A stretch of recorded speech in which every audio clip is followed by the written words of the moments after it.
Chapter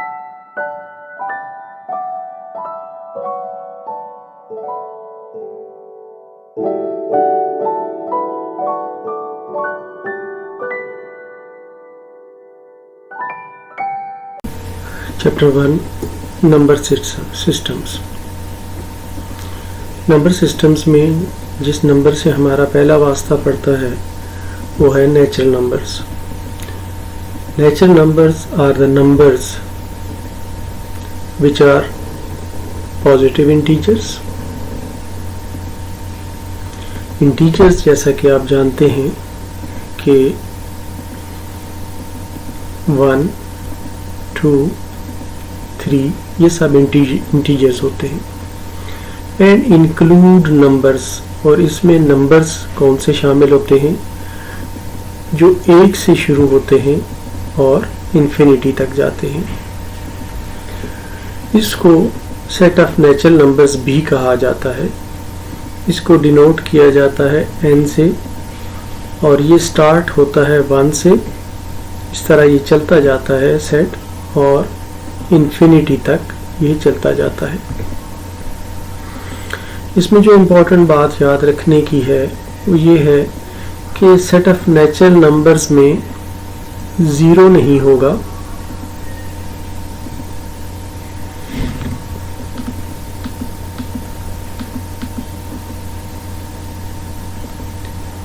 fractions नहीं होंगे, जैसे 1/2, 3/4 वगैरह। डेसिमल नहीं होंगे, जैसे 1.3, 0.4 ये नहीं होंगे। और नेगेटिव नंबर्स नहीं होंगे, जैसे -2, -3 इस तरह के नंबर्स नहीं होंगे। सिंपली ये सेट n से डिनोट किया जाता है, और ये स्टार्ट होता है 1 से। इस तरह ये आगे चलता जाता है इंटीजर वाइज, और इसमें जो एंड होगा वो इन्फिनिटी पर जाकर होगा। और next definition is that of whole numbers. Set of whole numbers contains 0 and all the numbers which are positive integers from 1 till infinity। इस तरह इसका जो सेट होता है सेट ऑफ होल नंबर्स का, उसमें पहला जो मेंबर होगा वो 0 होगा, फिर 1, 2 इस तरह ये चलता जाएगा और इन्फिनिटी तक ये जाएगा। इसमें इम्पोर्टेंट बात जो याद रखने की है कि इसमें फ्रैक्शंस जैसे 1/2, 3/4 या डेसिमल्स 0.4 या 1.5 इस तरह के डेसिमल्स नहीं होंगे।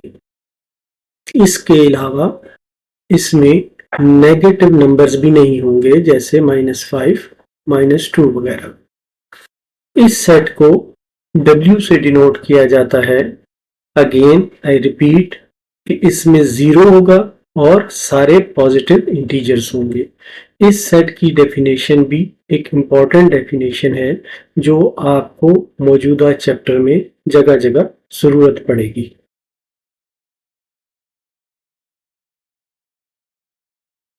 अब तक हमने देखा है set of natural numbers. Set of natural numbers में जैसा कि हमने देखा है कि 1, 2, 3, 4 इस तरह ये सेट ऑफ नेचुरल नंबर्स है।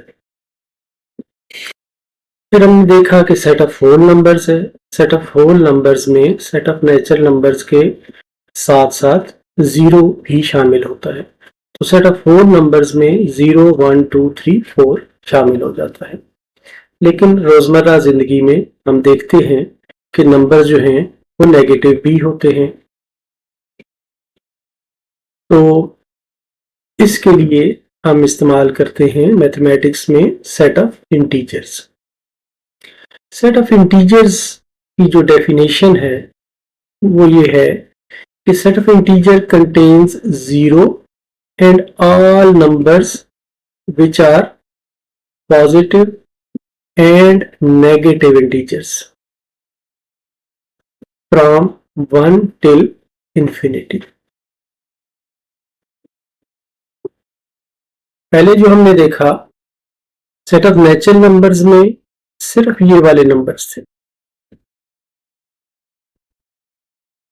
फिर सेट ऑफ होल नंबर्स आया, उसमें जीरो शामिल हो गया और ये नंबर सारे शामिल हो गए।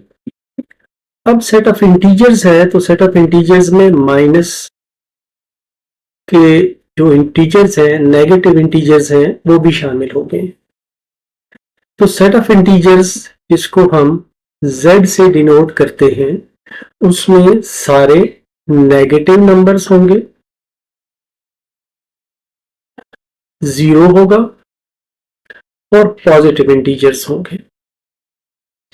याद रखने की बात यह है कि इसमें फ्रैक्शंस नहीं होंगे जैसे 1/2 या 3/4 या डेसिमल्स जैसे 0.4 या 1.5, ये इसमें नहीं होंगे। ये भी एक इम्पॉर्टेंट डेफिनेशन है जो आपको आने वाली एक्सरसाइजेस को सॉल्व करने में हेल्प करेगी। नेक्स्ट हमारी जो डेफिनेशन है वो रैशनल नंबर्स की है। Rational number is a number which can be put in the form of p/q। अब p/q क्या है? p और q दोनों z के मेंबर्स हैं। z क्या था? Set of integers. Set of integers में आपको याद होगा कि सारे पॉजिटिव इंटीजर्स आते हैं, नेगेटिव इंटीजर्स आते हैं और जीरो आता है। लेकिन q जो है, q पे कंडीशन ये है, जो डिनोमिनेटर है उस पे कंडीशन ये है कि ये जीरो नहीं होना चाहिए। फॉर्मली इसको नोट करते हुए हम ये लिखते हैं कि q is equal to a/b such that ab is member of z and b is not equal to 0। Examples में इसके नंबर्स हैं, 16 हो सकता है, 3.7 हो सकता है। इसमें मतलब है कि डेसिमल वाले भी हो सकते हैं, फ्रैक्शन वाले भी हो सकते हैं। Are all rational numbers. इसकी जो आसानी से समझने वाली जो शक्ल है वो डेसिमल रिप्रेजेंटेशन की शक्ल में है। इसके लिए एक और कॉन्सेप्ट है टर्मिनेटिंग डेसिमल्स का। टर्मिनेटिंग डेसिमल्स ये है कि अगर आप किसी चीज को, किसी फ्रैक्शन को डिवाइड करते हैं तो जो उसका डेसिमल वाला हिस्सा है वो खत्म हो जाए, एक जगह पे जाके टर्मिनेट हो जाए। जैसे ये हमारी मिसाल है कि 202.04 में 0.04 जाके एक जगह पे एंड हो गया, या इस एग्जांपल में ये जाके एक जगह पे एंड हो गया। इसी तरह यहां पर भी ये एंड हो गया।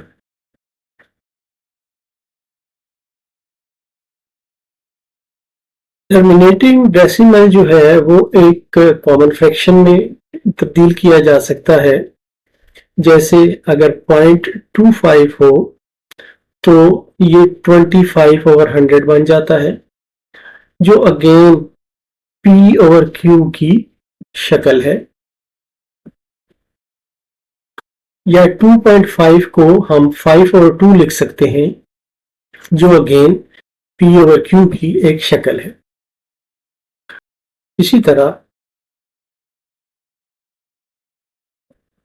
डेसिमल्स की एक और टाइप है रेकरिंग डेसिमल्स।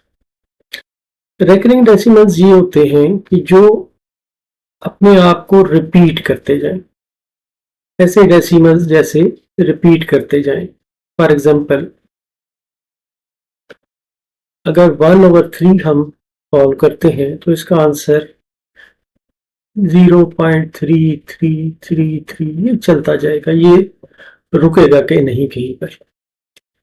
ये भी एक रैशनल नंबर्स की किस्म है, जहां पर जो डेसिमल के बाद का हिस्सा है वो पेयर्स में अपने आप को रिपीट कर रहा हो।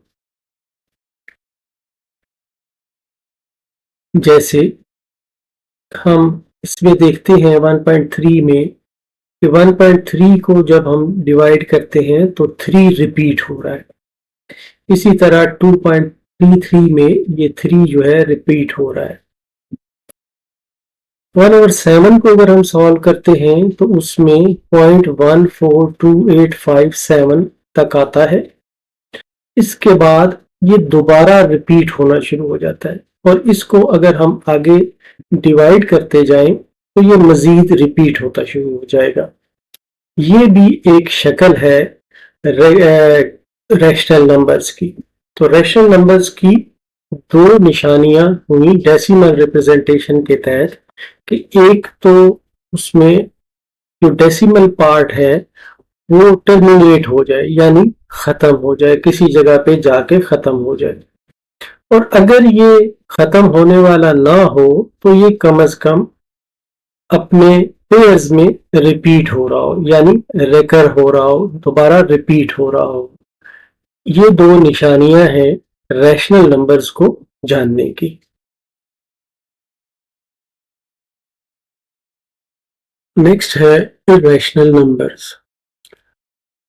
Those numbers which cannot be put in the form of p over q, where p, q are members of z and q is not equal to 0.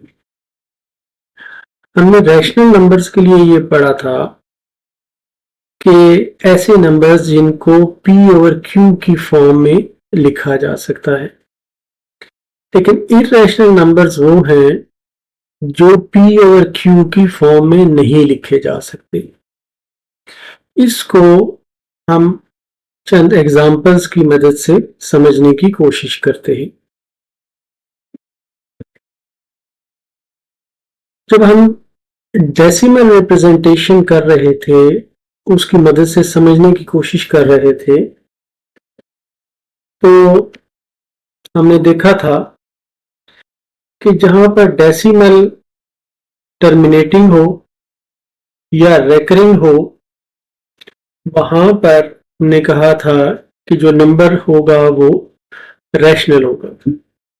अब इररेशनल नंबर के लिए अगर का डेसिमल पार्ट जो है वो नॉन टर्मिनेटिंग हो यानी वो कहीं पर जाकर खत्म ना हो, और दोनों कंडीशंस हैं, और नॉन रेकरिंग हो। नॉन रेकरिंग का मतलब ये है कि उसमें जो डिजिट्स हैं या सेट ऑफ डिजिट्स हैं वो आपस में रिपीट ना हो रहे हों, तो ऐसे नंबर को भी हम इररेशनल नंबर कहेंगे। एग्जाम्पल्स ये हैं, जैसे ये नंबर है, इसमें 0.01 के बाद ये आ रहा है 0.010। अब यहां पर अगर हम देखते हैं तो 010 तो आ रहा है, दोबारा रिपीट हो रहा है, लेकिन यहां पर जाकर ये रिपीट नहीं हो रहा, इसलिए ये नॉन टर्मिनेटिंग है और नॉन रेकरिंग है। नॉन पीरियोडिक भी कहा जाता है और नॉन रेकरिंग भी कहा जाता है। इसी तरह यहां पर भी अगर हम देखते हैं तो 121 122 आ गया, 121 के बाद 122 आ गया, इसका मतलब ये है कि ये नॉन रेकरिंग है। इसी तरह मुख्तलिफ एग्जाम्पल्स हैं, जैसे ये है कि 41 के बाद 42 आ गया, ये भी एक इरेशनल नंबर है जो रिपीट नहीं हो रहा, इसके सेट्स जो हैं वो रिपीट नहीं हो रहे। इसी तरह एक इंपॉर्टेंट एग्जांपल जो इरेशनल नंबर्स की है वो है पाई।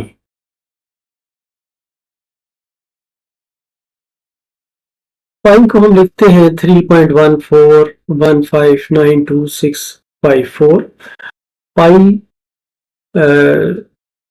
रेशो है सर्कमफ्रेंस ऑफ ए सर्कल और इसके डायमीटर के दरमियान एक रेशो है।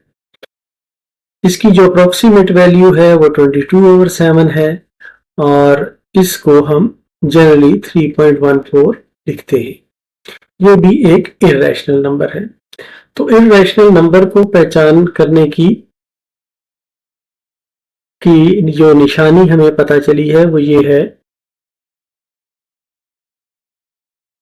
कि ये नॉन टर्मिनेटिंग नंबर होता है और नॉन रिकरिंग नंबर होता है।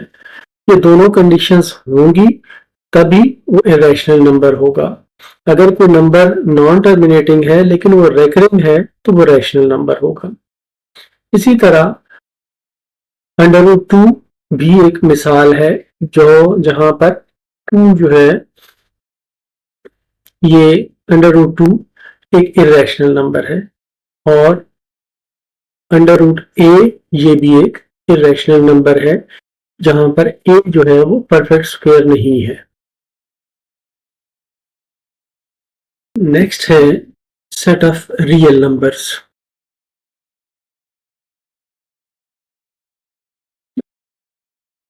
नेक्स्ट है set of real numbers. By definition real numbers include rational numbers. Real numbers में सारे रैशनल नंबर्स होंगे एंड इरेशनल नंबर्स।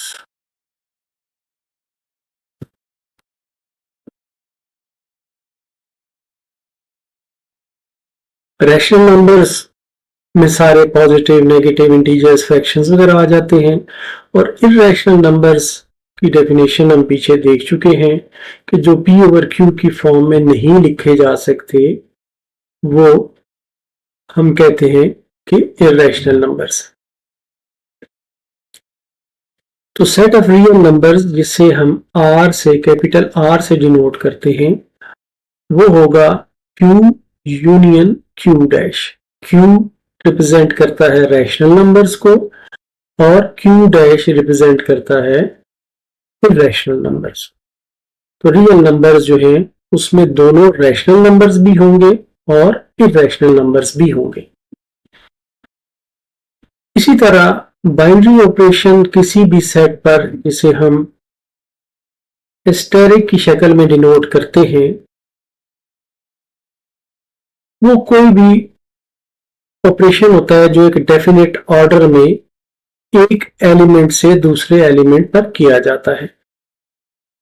जैसे अगर दो एलिमेंट हैं ए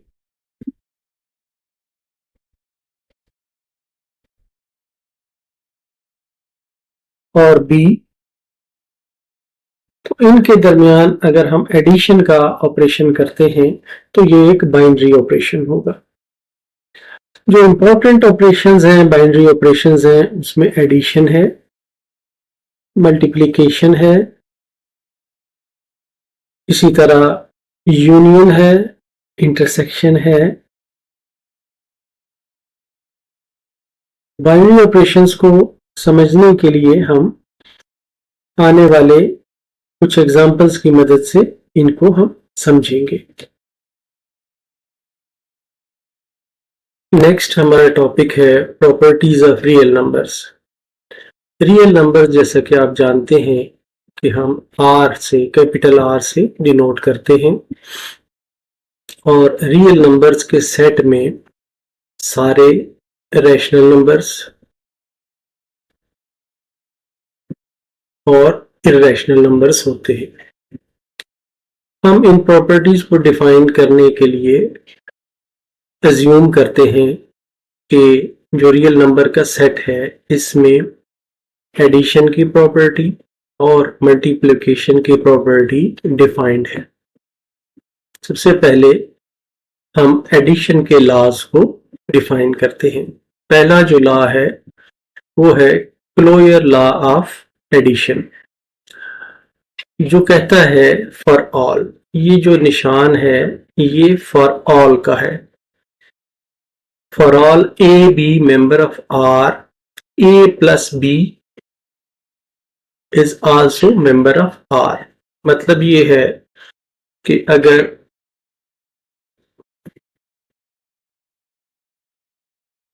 वन और टू मेंबर हो आर के तो 1 + 2 बी मेंबर होगा आर का या 3b मेंबर होगा आर का। इसी तरह associative law of addition, second property इसकी ये है, associative law of addition for all A B C member of R. Real number के सेट के कोई से 3 एलिमेंट्स ले लें और उनमें से पहले 2 को ब्रैकेट के अंदर जमा करें और फिर तीसरा जमा करें, तो ये बराबर होगा कि जो पहले जमा किए थे उनके बराबर होगा। मतलब है a प्लस बी प्लस सी, जबकि b प्लस सी ब्रैकेट के अंदर है, यानी इस पर ऑपरेशन पहले होना है, is equal to a plus b plus c. यहां पर a प्लस बी पहले है और इस पर ऑपरेशन पहले होना है। तीसरी प्रॉपर्टी इसकी एडिटिव आइडेंटिटी है। For all A member of R there exists, ये जो सिंबल है ये फॉर एग्जिस्ट्स का है, such that a plus 0 is equal to 0 plus a is equal to a। यहां पर एडिशन के हवाले से 0 एडिटिव आइडेंटिटी है।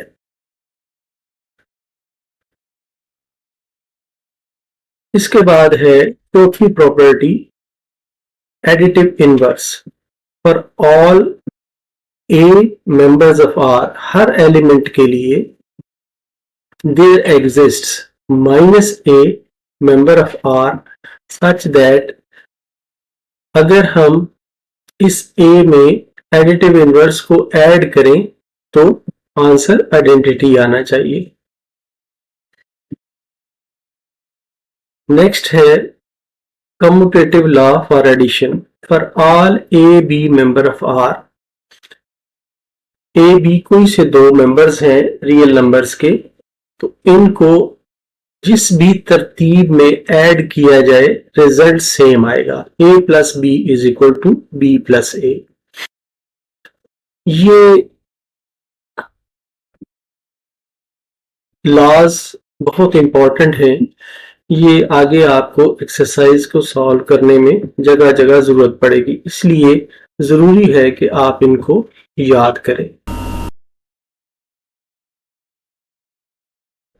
नेक्स्ट टॉपिक है properties of real numbers.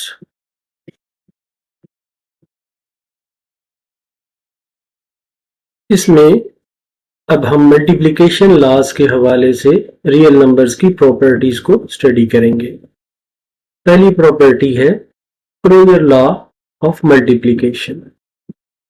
क्रोयर law of multiplication ये है कि आर के हर एक 2 मेंबर्स के लिए रियल नंबर्स में अगर कोई से 2 नंबर हम लें ए और बी, तो ए डॉट बी भी मेंबर होगा आर का। नेक्स्ट है associative law of addition for all A B C member of R. a multiplied by b multiplied by c is equal to a multiplied by b multiplied by c। यानी कि जिस भी तरतीब से हम इनको मल्टीप्लाई करें रिजल्ट सेम आना चाहिए। इसी तरह तीसरा है मल्टीप्लिकेटिव आइडेंटिटी। मल्टीप्लिकेटिव आइडेंटिटी ये है कि अगर किसी एलिमेंट को मल्टीप्लिकेटिव आइडेंटिटी से मल्टीप्लाई किया जाए तो उसमें कोई फर्क नहीं पड़ता। a dot 1 is equal to 1 dot a is equal to a। Multiplication के लिहाज से 1 मल्टीप्लिकेटिव आइडेंटिटी कहलाती है।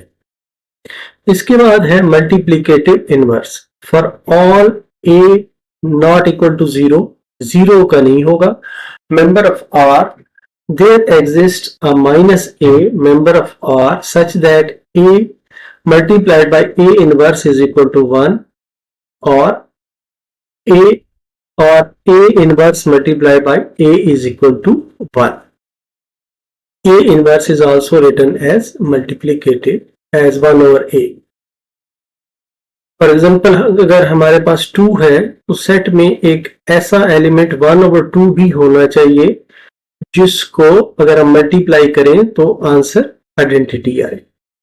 अगेन ये भी बहुत इंपॉर्टेंट है कि आप इन प्रॉपर्टीज को भी याद करें, इन लॉज को भी याद करें। ये एक्सरसाइज में बार बार आपको के इस्तेमाल में आएंगी। नेक्स्ट है properties of equality of real numbers. यहां पर इक्वल टू के निशान को डिनोट किया गया है, इसको इक्वालिटी कहा गया है और इसकी फॉलोइंग प्रॉपर्टीज है। पहली प्रॉपर्टी है रिफ्लेक्सिव प्रॉपर्टी। इसका मतलब ये है कि अगर ए बी मेंबर हो आर के तो ए सिर्फ ए के बराबर ही हो सकता है, ये नहीं हो सकता कि ए बी के बराबर हो। दूसरी प्रॉपर्टी है सिमेट्रिक प्रॉपर्टी। सिमेट्रिक प्रॉपर्टी ये है कि for all A B member of R A is equal to B, अगर ए बी के बराबर है तो इसका मतलब यह है कि बी ए के बराबर होगा। तीसरी प्रॉपर्टी ट्रांजिटिव प्रॉपर्टी कहलाती है। इसका मतलब यह है कि for all A B C members of R, अगर ए बी के बराबर है एंड ये सिंबल जो है ये एंड का है, and B is equal to C, then A B C के बराबर होगा। दोबारा रिपीट करता हूं, for all A B C members of R A is equal to B and B is equal to C implies a is equal to c, a is equal to c। Next property है additive property. Additive property ये है कि for all A B C members of R A is equal to b implies a plus c plus B is equal to b plus c. मतलब ये है कि ए में अगर कोई एक एलिमेंट दूसरा ऐड किया जाए और वही एलिमेंट बी में भी ऐड किया जाए तो फिर इक्वालिटी सेम रहती है।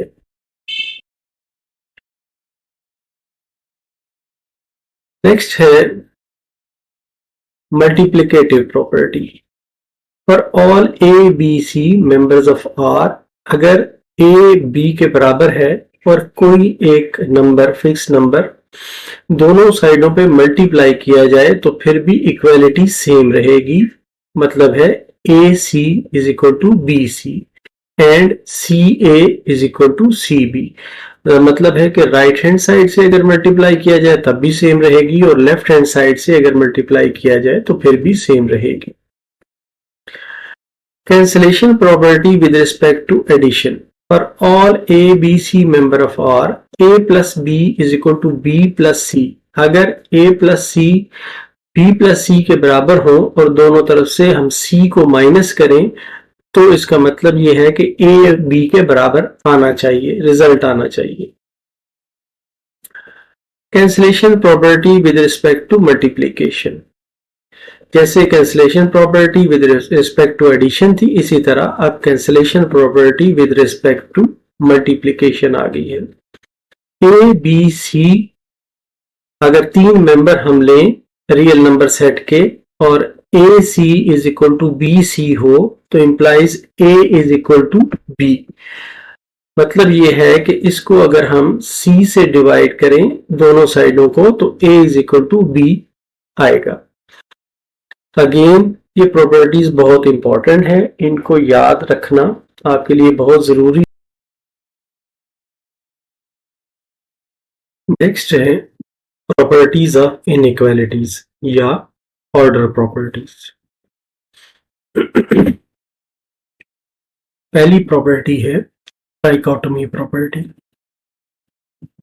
ट्राइकोटोमी प्रॉपर्टी ये कहती है कि for all A B member of are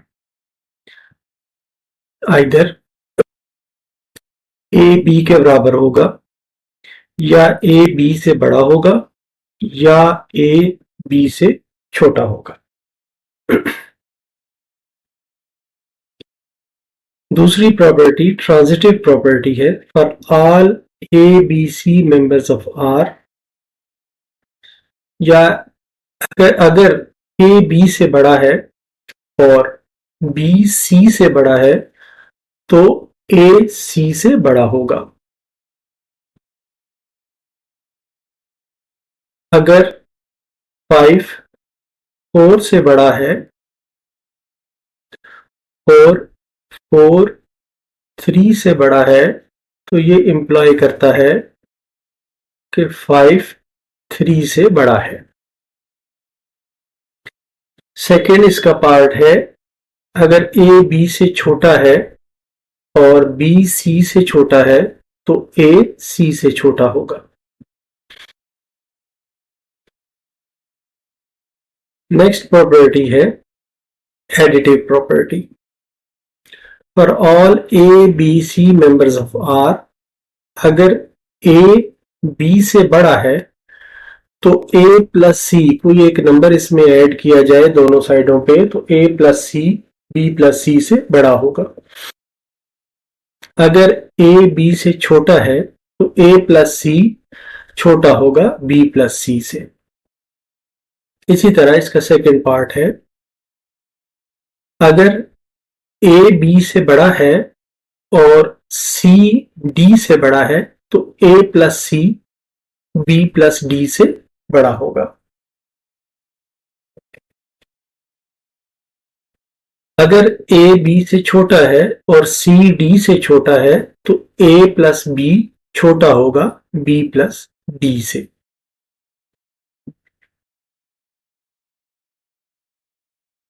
इसी तरह नेक्स्ट प्रॉपर्टी है मल्टीप्लिकेटिव प्रॉपर्टी।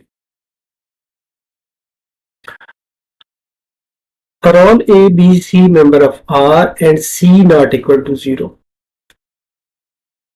a अगर b से बड़ा है तो a c बड़ा होगा b c से। अगर a b से छोटा है तो a c छोटा होगा b c से। इसी तरह for all a b c member of r and c not equal to 0, अगर a b से बड़ा है तो a c छोटा होगा b c से। अगर a b से छोटा है तो a c बड़ा होगा b c से। इसमें इंपॉर्टेंट बात जो याद रखने की है कि यहां पर c लेस देन 0 है, यानी माइनस है, या -1 है, -2 है, इस तरह है, इसलिए ये प्रॉपर्टी उलट हो जाती है। यहां पर c 0 से बड़ा था, 1 था, 2 था या 3 था, इस तरह का कोई नंबर था, इसलिए इसमें इक्वालिटी चेंज नहीं हुई। लेकिन यहां पर जब आप नेगेटिव नंबर से मल्टीप्लाई करेंगे तो इक्वालिटी चेंज हो जाएगी। नेक्स्ट है for all A B C D member of R and A B C D R all positive. A अगर बी से बड़ा है, सी डी से बड़ा है, तो ए सी बी डी से बड़ा होगा। ए को सी से मल्टीप्लाई करें और बी को डी से मल्टीप्लाई करें तो ए जो रिजल्ट आएगा उसमें ए सी बड़ा होगा बी डी से।